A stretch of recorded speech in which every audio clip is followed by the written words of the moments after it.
Hey everybody, Ron here, and I absolutely love Tornado of Elemental Turbulence, especially my poison version of it. I think right now it's a pretty strong build that can farm tier 17 without any kind of issue. In that video, in the next few minutes, I'm going to include deathly skills of all tier 17 bosses, because the build is perfectly capable of doing it. Most of them I filmed from the first try.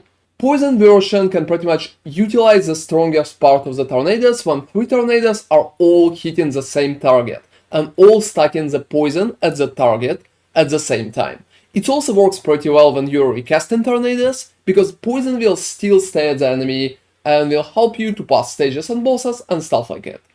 It also feels pretty good while you are mapping, because tornadoes will just run around at a pretty decent speed, will run down your enemies and can clear especially closer maps without any kind of issue. It feels great in tier 17 because you can stay at the distance and pretty much just like snipe enemies with Tornado, casting a few of them and waiting for tornadoes to go up and pretty much kill the enemies for you. And you can pretty much make the tornadoes faster and make your character faster with Quicksilver 2 since it's a Pathfinder, to fast farm tier 16 as well if it's required. All of that together makes the build a pretty decent mapper and a pretty decent bosser as well. The build is perfectly Uber boss viable. It can kill all Uber bosses and you will just need to dodge stuff a little here and there. The damage is definitely enough for it.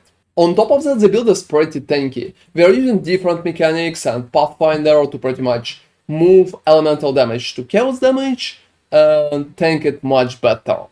On top of that, we have permanent flask and other cool features that I'm going to explain a little later in that video. The skill itself, Tornado of Elemental Turbulence, is a new transfigured gem that GGG just added. And the skill itself is just a transfigured version of the normal tornado, but now, well, it's doing damage.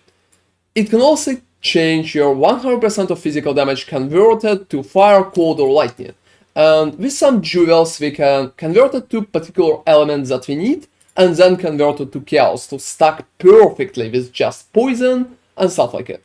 The build is also should be elemental reflect immune and physical reflect immune, since we are doing chaos damage at almost all times.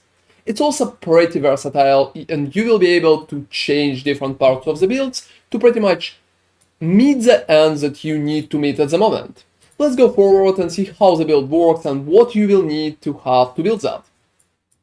So the build combines a pretty big set of different mechanics to both deal damage and pretty much survive better. First off, I want to comment on how to deal damage, because that part is pretty important.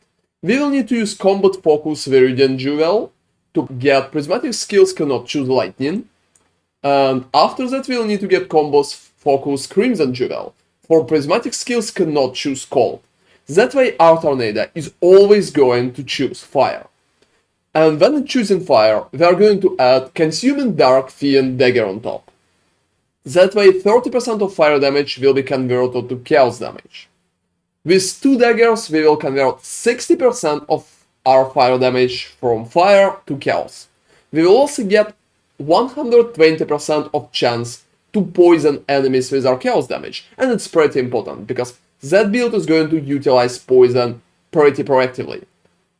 On top of that, we are going to stack the heralds. We will need a lot of heralds on the build, such as Herald of Ash, such as Herald of Agony, and Herald of Purity especially, since when we are buffing our physical damage, it will be pretty much converted to fire and then converted to chaos. On top of that, we are using Replicas Dragonfang because it can provide a huge amount to pure damage to the Tornado, because Tornado stacks pretty well with level of gems by itself. We are also using Tides of Time Vanguard Belt, because Tides of Time Vanguard Belt can provide a lot of flasks, charges, and combined with Pathfinder, we will have a really good uptime, close to 100% at almost all cases for all of our flasks. And the last part, which is pretty important, should be Incandescent Heart. We are going to use Incandescent as our main body armor, because it can provide a pretty decent amount of survivability and damage. About 20% of elemental damage will be added as extra chaos damage, and it stacks very well with our kit. On top of that, 25% of elemental damage from hits will be taken as chaos. And here comes the jewel that we are going to use, it's Glorious Vanity. With Glorious Vanity we are going to receive Divine Flash passive. That way 50% of elemental damage taken will be taken as chaos damage. We're also receiving plus 5% to maximum chaos resistance, which is pretty nice as well.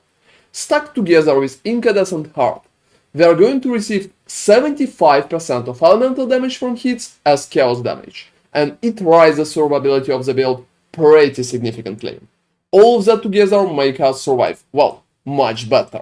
On top of that, we can also use the Adorned if we have enough budget, because with the Adorned we can stack huge amount of chaos damage overtime multiplier on different jewels across the whole build. For those interested, I will have both Adorned version and the version without the Adorned if you just don't have the budget for it, so check out later part of the video and path of building when I'm going to go over it. The build is also able to reach 100% of chance to suppress spell damage, mostly by taking Invitorate and using a lot of Tattoos of Ramaka Shaman, which provides 2% of chance to suppress spell damage by itself.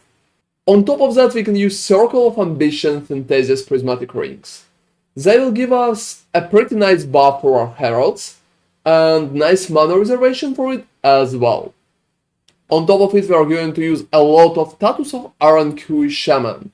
It will give us 5% increased effect of Herald buffs of you. And since we are stacking so many Heralds in the build, it will work much better by itself. So gem setup for the build is pretty simple as well. We need to stock auras together with Enlightenment, Malevolence, Determination and Grace for our survivability. Don't look that decks here as red, we pretty much have a cool bonus such as items and gems have 9% reduced attribute requirements, and we can use such gem as Grace even if you don't have enough decks. On top of that, we're using Spell Totem support and Wither just to make sure that we're always stacking maximum or close to maximum amount of Wither. Enduring Cry and Call to Arms will help a lot with pretty much healing yourself. Cast when damage taken, Molten Shell and Flame Dash just here for convenience. On top of that, we're using Despair, Arcanist Brand and Temporal Chains as our curses. We're going to buff both curses at the same time with Arcanist Brand, and we will need Whispers of Doom on the amulet for it to work. The second set will be Herald of Purity, Herald of Agony, Enlighten and Herald of Ash in the helmet. It's pretty important because all of them providing a lot of damage. And the last part is our main skill. I'm using Tornado of Elemental Turbulence. As you can see, if you can get 21, 23-1, it will be good because that way your tornadoes are going to move faster.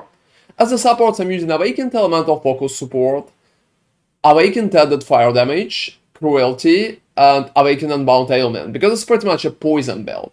However, the last support can be changed. For tier 17, most of the time I'm using Awakened Void Manipulation. We are losing elemental damage that way and can be pretty much reflect immune, since most of our damage is going to be a chaos damage. However, there's a cool thing, if you want your tornadoes to move faster, you can use Encan support instead of Awakened Void Manipulation. That way you will get a huge bonus for quality, about 24%, and your tornadoes are going to move faster. So right now I have 181% of increased movement speed for tornadoes, and without encans, it's only 133. So it's about 50% of additional movement speed for tornadoes. So if you're going to farm tier 16 or just don't need a lot of damage, just swap in Encans level 4 and enjoy much faster tornadoes. On top of that, you can also try to change the amulet too. However, I don't really think it's a great idea because increased reservation efficiency of skills at Dragonfang helps a lot. There's also an option when you're using Dialas for even more quality. However, it will lower survivability. If you want to get as fast tornadoes as possible, just to swap in Dialas here and use Ashes as your amulet. That way you can get tornadoes to like 240 or something %, and they will be even faster. However, for me, just Encans is enough at almost all times. And in tier 17 I'm just using Void Manipulation. So for quick unique overview. The most important items that you will need to start is consuming Dark Fiend daggers. Try to get corrupted ones for increased damage over time, and if you can, try to get as much fire damage as possible. So both of them should be like that. After that, you will need to get the Replica Dragon's Fang. It will provide you both damage, elemental resistance, and reservation efficiency that you will need to stack all auras in. After that comes Tides of Time. At Tides of Time, just get Utility Flask gain 3 charges every 3 seconds. Everything else is not really that important, so just Utility Flask should be always 3. On top of that, we are getting Incandescent. If you can get Corrupted one, I definitely recommend +2 to level of Socketed AoE gems, and it can give you a lot of additional damage. Also, elemental damage as extra chaos damage is a really good choice as well, so try to get as high percentage as possible. At the rings, Circle of Ambition, I have 2 different ones here. Just aim for Herald of Ash or Herald of Purity buff effect, and chaos damage while affected by Herald of Agony or something like that should help you a lot. However, both of those rings are pretty important because they're giving you mana reservation efficiency. So if you don't have ones with good buffs, just get something there because mana reservation is definitely necessary. You can use that Zero Promise as your Flask and it could be very good. So talking about rares, it's even faster. Just get any kind of boots with STR, Dex and Suppress. At your gloves, you will need some resistances and Suppress again, because it's much easier to stack Suppress that way. And the only important part is to get a constant leech here. I recommend to get Chaos Damage leeched as life on your gloves as fast as possible, so just try to get it. And after that comes the helmet. At the helmet, you just need physical damage from hits taken as fire and roll the implicit as physical damage from hits taken as chaos, because it's going to boost your physical damage defenses. On top of that, just get reservation efficiency here and some suppress if possible too. That's pretty much it with the rares, everything else is unique, so it's pretty simple to get. In your tree, I recommend to use basic voices with just 5 passives. Those cost only 2 divines, and they're pretty cheap. Try to get 1 voices here and 1 voices here. On top of that, I recommend to use at least 1 large cluster jewel instead of voices, because that way we can get chaos resistance, we can get attributes, and if possible, some life as well. Last part should be Watcher's Eye. At Watcher's Eye, I recommend to get physical damage reduction while affected by Determination, and damage over time multiplier while affected by Malevolence. If it's too expensive at the moment, just get damage over time multiplier while affected by Malevolence, and it will be pretty much enough for the build. You also will need to combat focus, like combat focus Viridian Jewel, place it here, because here it's pretty important. And combat focus Crimson Jewel, place it here, because it needs to have like additional intelligence in the radius. Just make sure that you have both combat focus at the dedicated position, because it's pretty important, otherwise your tornado is not really going to use fire damage and it will not be translated to chaos. And the last part is Glorious Vanity. For Glorious Vanity you can use like any Glorious Vanity that can provide you with Divine Flash. It doesn't matter everything else because we're not taking any passives around. Since this is a Pathfinder build, Flasks are pretty important for it. The most important part is Bismuth Flask. We are stacking all elemental resistance from that flask. Make sure that you have 35 to all elemental on top, 20 additional elemental resistance during effect, and at least 40% increased charge recovery. You also will need to buff use when charges reach full. This is the most important part, since instead you will lose the resistances, and without resistances you could die. Additional flasks that I can recommend as Granite Flask for armor. Try to stack the charge recovery as well. Jade Flask for dodge, which pretty much is very good. Zero Promise can provide a lot of additional damage, about 16 to 17%, so it's definitely recommended. And I'm using Quicksilver just to run faster with a reduced effect of shock on it, because that way we'll be completely immune to shock when we have Quicksilver up. If you don't really like Quicksilver or don't like running fast, you can use Basalt instead. Both of them is going to work just fine. and you can use Divine Flask of healing if you want to change the Quicksilver at some bosses. So the passive 3 for the build is pretty simple. We're taking Charisma, starting here, adding all tattoos in the way. We're taking that set here, going for Inveterate, and after that we're just going up. On the way we can take Influence for auras together with Resurrection. We will need to take Eldritch Battery because, well, Energy Shield is pretty much how we are casting our abilities, so Eldritch Battery is pretty important. On top of that, we're using another cluster, moving to the left, and one more cluster here. After that, we'll need Elemental Overload because it stacks pretty well with the rest of the kit.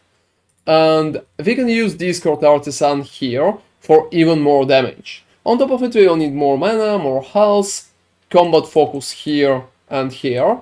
And after that, we're just going to the left, taking Severenity, Purity of Flesh, Fate and Steel. And right here, I'm using 10% of armor also applies to chaos damage, which is pretty nice in my opinion. However, if you want to boost your physical damage defenses, you can get physical damage from hits taken as chaos damage. It's a decent option too. On top of that, we're going down here and taking Glorious Vanity to get Divine Flash as fast as possible since it's the main layer of defense. Overall 3 is pretty simple, so just go to the right and then up and to the left. So right now I think that Pathfinder is probably the best option for Poison Tornadoes, because first we are getting Nature's Reprisal. It will give us Wizard effect and chance to inflict Wizard.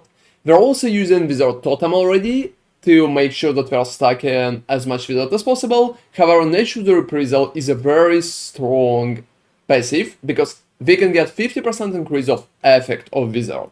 It will boost our damage significantly.